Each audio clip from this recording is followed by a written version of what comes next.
حمزہ ناصر official Islamic channel کو like subscribe کریں۔ سارے کافر اکٹھے ہو کے آگے تھے، حضور کے گھر کا گھیرا ڈال لیا تھا کہ آج چھوڑیں گے نہیں، لیکن حضور ان کے سروں میں خاک ڈالتے گزر گئے۔ حفاظت اللہ نے اپنے محبوب کی ہے، بلکہ حضرت علی المرتضیٰ کو بستر پہ لٹایا، علی میرے بستر پہ سو جاؤ، امانتیں دے کے تم بھی صبح آ جانا۔ حضرت علی بھی سو گئے، حضور کی حفاظت تو ہے ہی ہے، حضرت علی بھی سو گئے۔ جب صبح اٹھے تو انہوں نے دیکھا یہ تو علی المرتضیٰ ہے۔ اللہ اکبر، بڑے پریشان ہوئے کہ حضور کدھر گئے۔ اچھا، کسی نے حضرت علی سے پوچھا کہ تمہیں کیسے نیند آ گئی؟ ننگی تلواریں لیے وہ گھر کے ارد گرد تھے اور آپ چادر اوڑے سوئے تھے حضور کے مغالطے میں، وہ آپ کو بھی تو نقصان پہنچا سکتے تھے۔ تو حضرت علی نے کہا، حضور نے کہا تھا علی میرے بستر پہ سو جاؤ، صبح اٹھنا، امانتیں دینا اور مدینے آ جانا۔ مجھے یقین تھا سوؤں گا بھی، صبح اٹھوں گا بھی، امانتیں بھی دوں گا، مدینے بھی پہنچوں گا، اس لیے کہ حضور نے فرمایا ہے۔ جب حضور نے فرما دیا ہے تو پھر ہو کے رہے گا۔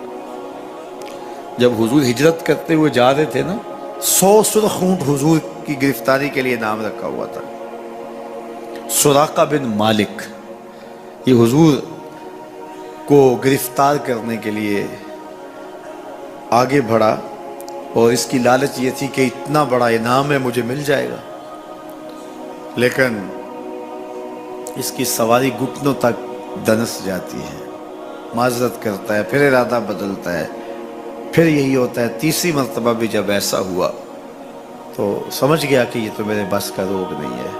اب اسے پریشانی ہوئی کہ جو آج اس حالت کے اندر بھی اللہ کی اتنی تائید کے سائے تلے ہیں، تو کل جب یہ دوبارہ پلٹیں گے اور مکہ ان کے قبضے میں ہوگا تو پھر میرے ساتھ نہ جانے کیا سلوک ہوگا۔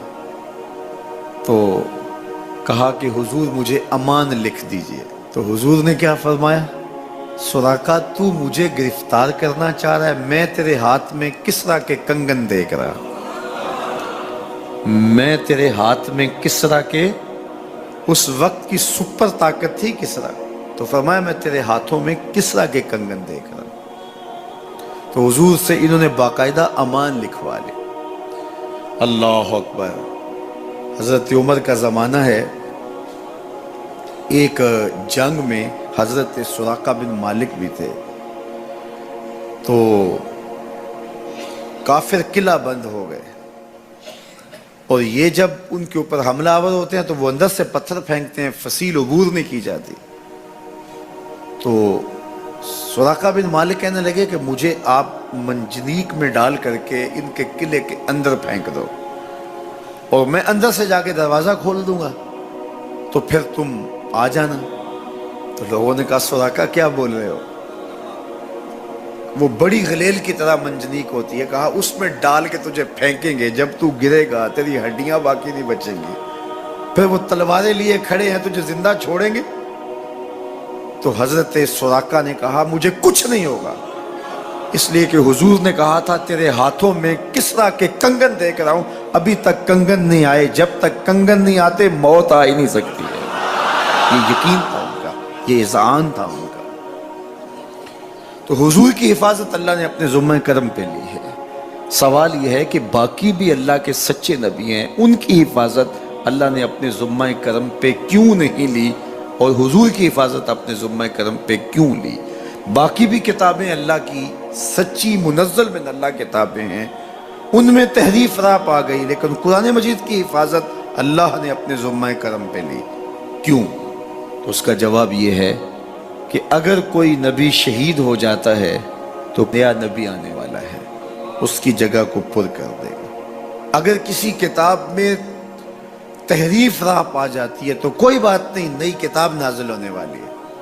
حضور کی حفاظت اس لیے کی کہ اگر حضور بھی شہید کر دیے جاتے ہیں تو پھر حضور کے بعد تو کوئی نبی آنے والا نہیں ہے، اور کتاب اللہ کے اندر اگر تحریف کر دی جاتی ہے فَبِأَيِّ حَدِيثٍ بَعْدَهُ يُؤْمِنُونَ، تو قرآن کے بعد تو کوئی اور نسخہ نور نازل ہی نہیں ہونے والا، تو لوگ ہدایت، روشنی اور اجالا کہاں سے لیں گے؟ اس لیے اس کتاب کو بھی باقی رکھا گیا اور مصطفیٰ کی بھی حفاظت فرمائی گئی۔ حضور کے آنے کے بعد اتمام دین ہو گیا. انا خاتم النبیین لا نبی بعدی، میں آخری نبی ہوں، میرے بعد کوئی نبی نہیں ہوگا. اور میں نے عرض کیا 100 آیات قرآنیہ، 210 احادیث اور صحابہ، تابعین، ائمہ اور بزرگوں کے ہزارہ اقوال اس میں موجود ہیں. سبحان الذی اسری بعبدہ، جس نے اپنے بندے کو سیر کرائی من المسجد الحرام الی المسجد الاقصی. اللہ اکبر. مسجد حرام سے مسجد اقصی تک. مسجد حرام سے اس سفر کا آغاز ہوا ہے. ام ہانی کے گھر میں حضور استراحت کر رہے تھے، دروازہ اندر سے بند کیا ہوا تھا، اور جبریل امین کو حکم ہوتا ہے میرے محبوب کو سر عرش لے کے آؤ. تو جبریل حاضر خدمت ہوئے تو دروازہ بند پایا. عرض گزار ہوئے مالک کیا کروں؟ کہا کہ تو نے دروازے کو دستک نہیں دینے کہ میرا محبوب تیرے لیے اٹھ کے دروازہ کھولے. اللہ اکبر. تو مالک کیا کروں؟ کہا چھت سے سوراخ کرو. اور جبریل نے چھت سے سوراخ کیا اور وہاں سے سمٹ کے حضور کے قدموں میں آ بیٹھے. صحیح حدیث میں آتا ہے جبریل کے 600 نوری پر ہیں. ایک پر کھولے تو شرق سے لے کے غرب تک، شمال سے جنوب تک پھیل جائے. اور اتنے بڑے بڑے 600 پر، تو 600 پر جس جسم پہ ہوں گے وہ جسم کتنا بڑا ہوگا.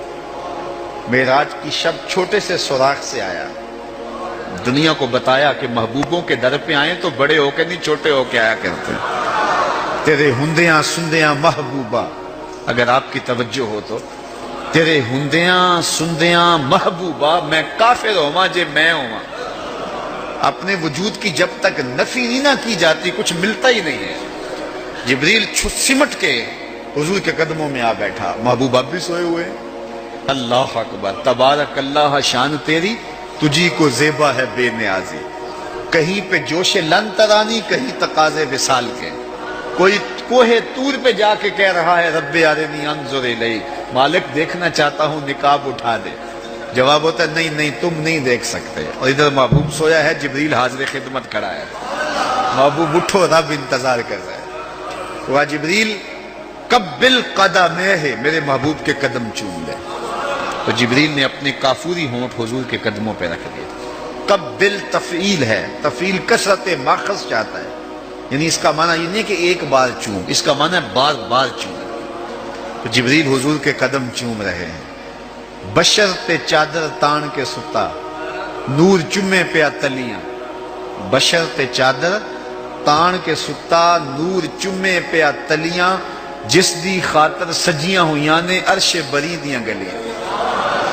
بشرط اگے ود دا ہی جاوے، نوری رہ گیا تھلے. جس ویلے انہوں ود دیاں ویکھیا، آکے بلے بلے بلے. کوئی حد ہے ان کے عروج کی، بالا غل اولاب کمال. حضور علیہ السلام کو ام ہانی کے گھر سے حتیم میں لایا گیا. صحیح حدیث ہے.